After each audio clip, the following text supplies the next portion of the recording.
जय हिंद दोस्तों। स्वागत है आप सभी का अपने चैनल मार्केट एकेडमी में।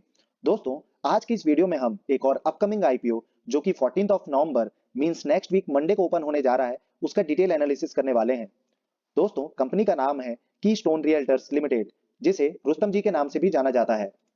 दोस्तों, हम इस वीडियो में कंपनी की प्रोफाइल का डिटेल एनालिसिस करने वाले हैं। साथ ही साथ कंपनी के फाइनेंशियल्स यानी रेवेन्यू मॉडल को भी चेक करेंगे और जानेंगे कि कंपनी अपने आईपीओ को किस वैल्यूएशन पे लेकर के आ रही है, और ऑब्जेक्ट्स ऑफ द इशू को भी डिस्कस करेंगे कि आखिर कंपनी जो आईपीओ ला रही है उस पैसे से, उस रेस किए पैसे से कंपनी क्या करना चाहती है और आईपीओ को लाने के पीछे का रीजन क्या है।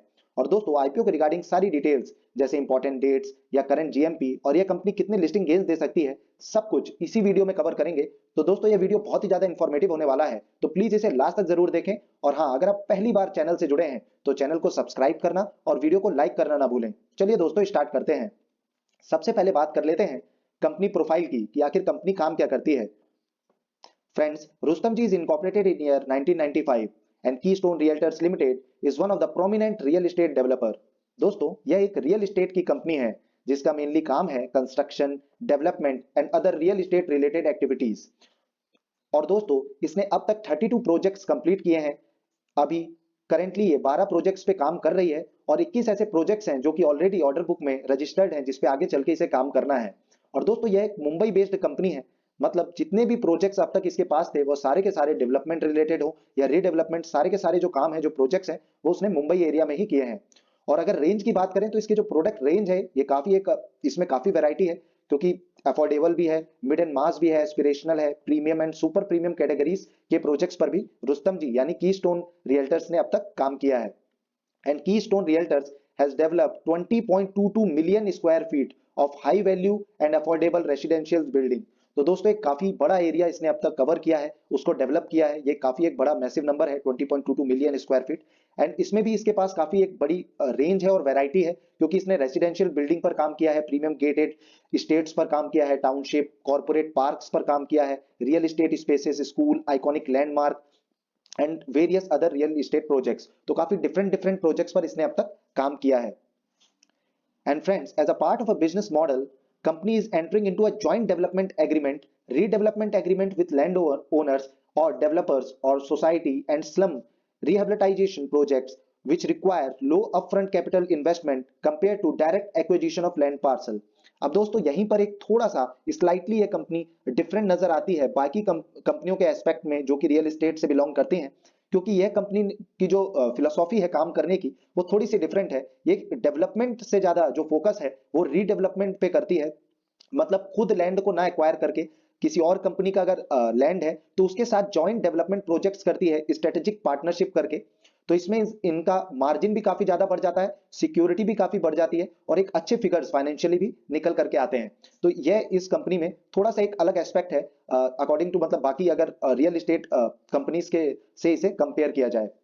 And the company has adopted an integrated real estate development model for every stage of property development life cycle, commencing from business development, which involve identification of land parcel, the conceptualization of development to execution, comprising planning, designing and overseeing the construction activities, marketing and sales। तो real estate में जिस तरीके से शुरुआत होती है और building के बनने तक सारे जो काम होते हैं, चाहे वो डिजाइनिंग का हो, प्लानिंग का हो, कंस्ट्रक्शन का हो, मार्केटिंग का हो और सेल्स का हो, तो वह सारे काम ये कंपनी देखती है।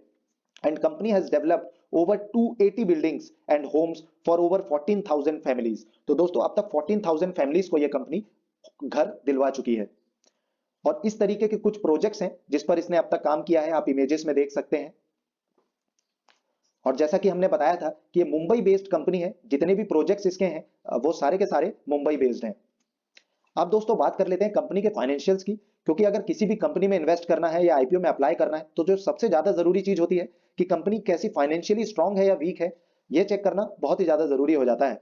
तो दोस्तों, सबसे पहले बात करते हैं टोटल एसेट्स की। तो अगर 2019 की बात की जाए तो टोटल एसेट्स कंपनी के पास थे 4153 करोड़ के।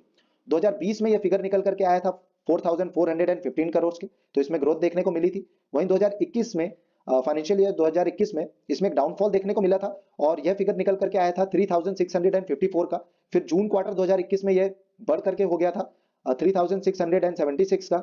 और फिर मार्च 2022 मतलब फाइनेंशियल ईयर 2022 में यह फिगर थोड़ा सा और इंप्रूव हुआ और यह बढ़ करके हो गया था 3876। करंटली प्रीवियस क्वार्टर में इसके जो टोटल एसेट्स थे वो निकल करके आए थे 3910 के। तो इसमें पहले तो एक डाउनफॉल देखने को मिला था, फिर एक राइज देखने को मिला है, तो अभी कंपनी वापस से स्टेबल होती नजर आ रही है। अब टोटल रिवेन्यू की बात करें दोस्तों, तो यह फिगर साल 2019 में थे 2142 करोड़ के, फिर साल 2020 में एक बहुत ही सडन डाउनफॉल इसमें नजर आया और यह फिगर आधे ही रह गए थे।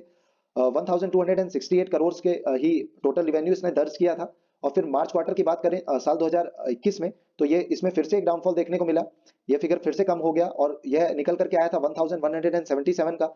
और जून क्वार्टर 2021 की बात करें तो ये 91 करोड़ का ही रह गया था और फिर इसमें इंप्रूवमेंट देखने को मिला है और अब ये 1302 करोड़ के आसपास का निकल करके आ रहा है। तो दोस्तों अगर फाइनेंशियली देखा जाए रिवेन्यू वाइज, तो ये थोड़ी सी इनकंसिस्टेंट नजर आ रही है, काफी अप्स एंड डाउन्स इस कंपनी में रहे हैं।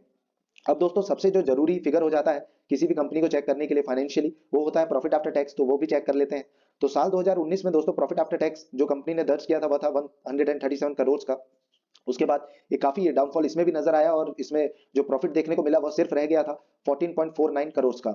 अब दोस्तों उसके बाद साल 2021 में इसमें फिर से एक इंप्रूवमेंट या फिर ग्रोथ देखने को मिली और ये फिगर निकल करके आया था 231 करोड़ का। और फिर साल 2022 में यह फिगर 135 करोड़ का रह गया था। मतलब इसमें बार बार अप्स एंड डाउन्स देखने को मिले हैं, इनकंसिस्टेंट परफॉर्मर है, बहुत ही कंटिन्यूअसली इसने अच्छा परफॉर्मेंस नहीं किया है फाइनेंशियली। टोटल बोरोइंग्स की बात करें दोस्तों तो 1372 करोड़ की थी, जो कि अब बढ़ करके 1468 करोड़ की हो गई है। तो बोरोइंग्स भी इसमें काफी ज्यादा है, डेट भी काफी ज्यादा है और ये जो कंपनी अपने आईपीओ को लेकर के आई है इसके पीछे का एक मेन रीजन भी डेट का रिपेमेंट है, इसे हम आगे चल के देखेंगे। और दोस्तों बात कर लेते हैं अर्निंग पर शेयर की, तो ये 13.96 का है। रिटर्न ऑन नेटवर्थ की बात करें तो 14.97% का है, जो कि एक डिसेंट फिगर है। अब दोस्तों अगर ओवरऑल कंपनी फाइनेंशियल्स की बात करें तो ये कंपनी बहुत ज्यादा फाइनेंशियली स्ट्रांग नजर तो नहीं आई है, पर इसमें रिसेंटली 2022 में थोड़ा सा ग्रोथ देखने को मिली है और उससे पहले काफी डाउनफॉल था, मतलब अप्स एंड डाउन्स रहे हैं। कंसिस्टेंट परफॉर्मर इस कंपनी को नहीं कहा जाएगा। अब दोस्तों बात कर लेते हैं ऑब्जेक्ट्स ऑफ द इशू की, कि आखिर ये कंपनी अपने आईपीओ को क्यों लेकर के आई है, वह जो पैसा रेस करेगी आखिर उससे क्या करना चाहती है। तो दोस्तों इसमें जो सबसे पहला पॉइंट है जो कंपनी ने दिया वो है रीपेमेंट इन फुल और part of certain borrowings availed by the company and certain subsidiaries. तो दोस्तों जो मेन रीजन इसके पीछे निकल करके आ रहा है वह है डेट रिपेमेंट का, बोरोइंग्स को ये कंपनी कम करना चाहती है। और सेकंड पॉइंट जो इसके पीछे निकल करके आ रहा है वो है funding acquisition of future real estate projects and general corporate purpose. तो दोस्तों आगे ये जो फ्यूचर प्रोजेक्ट्स लेना चाहती है उस पर काम करना चाहती है, उसकी फंडिंग के लिए और जनरल कॉर्पोरेट पर्पस के लिए ये कंपनी अपने आईपीओ को लेकर के आई है। और दोस्तों अब बात कर लेते हैं आईपीओ रिगार्डिंग बाकी डिटेल्स की। तो सबसे पहले बात करते हैं आईपीओ डेट की, तो दोस्तों 14 नवंबर को ये आईपीओ ओपन होने जा रहा है, 16 नवंबर इसकी लास्ट डेट होने वाली है। फेस वैल्यू 10 रुपए पर शेयर का है, प्राइस बैंड इसका 514 टू 541 पर शेयर का रखा गया है, लॉट साइज इसका 27 शेयर्स का रहने वाला है। अब दोस्तों सबसे जरूरी फिगर जो कि होता है इशू साइज, तो दोस्तों इसका 635 करोड़ का आईपीओ है, जिसमें फ्रेश इशू 560 करोड़ का है और इसमें भी कंपनी 300 टू 400 करोड़ जो है वो डेट रिपेमेंट में लगाने वाली है। तो इसका जो ओवरऑल डेट था 1400 करोड़ के आसपास का, तो उसमें अगर ये 300 टू 400 का डेट रिपेमेंट करती भी है तो अप्रोक्स 1000 करोड़ का इसके पास डेट उसके बाद भी रहने वाला है। तो ये debt to equity ratio wise भी और डेट इस पे कंपनी में थोड़ा सा हाई है, पर इसमें भी इसके मैनेजमेंट ने जो अपने पॉइंट्स दिए हैं उसमें ऐसा है कि इसके पास स्ट्रक्चरल डेट है और इसको कंपनी धीरे धीरे अपने मतलब फाइनेंशियल्स स्ट्रांग भी कर लेगी और डेट को आगे धीरे धीरे करके कम भी कर लेगी। अब दोस्तों बात कर ले ऑफर फॉर सेल की, तो ऑफर फॉर सेल होने वाला है सिर्फ 75 करोड़ का। दोस्तों इशू टाइप की बात करें तो ये IPO book build issue IPO होने वाला है, लिस्टिंग इसकी एनएससी और बीएससी दोनों में होने जा रही है। क्यूआईबीज का कोटा दोस्तों आईपीओ में 50% का है, एचएनआईज का 15% का है और रिटेल इन्वेस्टर्स का इसमें कोटा 35% का रखा गया है। अब दोस्तों बात कर लेते हैं आईपीओ टाइम टेबल की, तो 14 नवंबर इसकी ओपनिंग है, 16 नवंबर लास्ट डेट होने वाली है एप्लीकेशन या बिडिंग के लिए।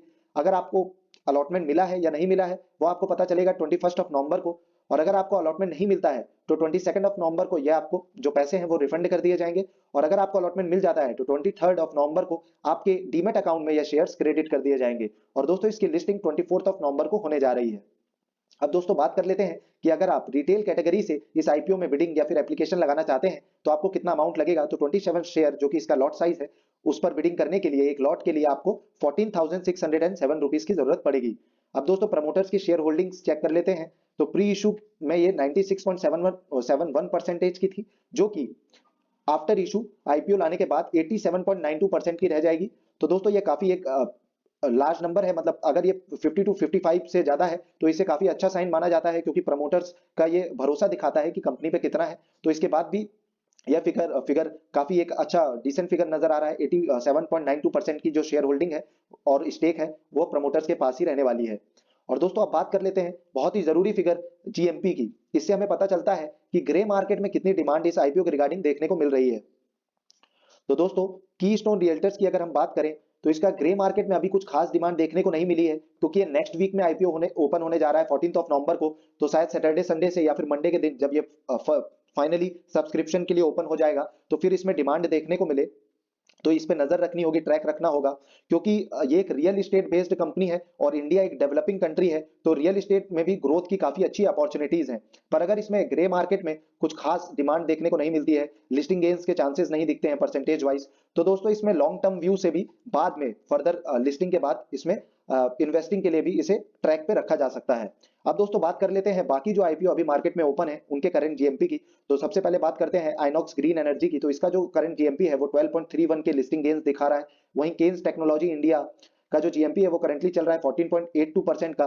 5 स्टार बिजनेस फाइनेंस दोस्तों इसका जो करंट जीएमपी है वो डिस्काउंट में ट्रेड होते होते हुए दिख रहा है, -1.05% की लिस्टिंग दिखा रहा है। वहीं आर्चिन केमिकल जो कंपनी है इसके जो listing gains grey market wise दिख रहे हैं वो 12.78% की अपसाइड शो कर रहे हैं। और दोस्तों अगर आप Inox green energy, Kaynes, 5 star business या फिर आर्चिन केमिकल का भी डिटेल एनालिसिस वीडियो देखना चाहते हैं तो आप आई बटन पे क्लिक कर उन वीडियोस को देख सकते हैं, और आईपीओ पे लगाना है या नहीं वह सोच समझ करके या फिर अपने फाइनेंशियल एडवाइजर की मदद से आप एप्लीकेशन लगा सकते हैं। दोस्तों आशा है कि यह वीडियो आपको इन्फॉर्मेटिव लगा होगा, तो प्लीज इस चैनल को सब्सक्राइब करना और वीडियो को लाइक करना ना भूलें। धन्यवाद। जय हिंद।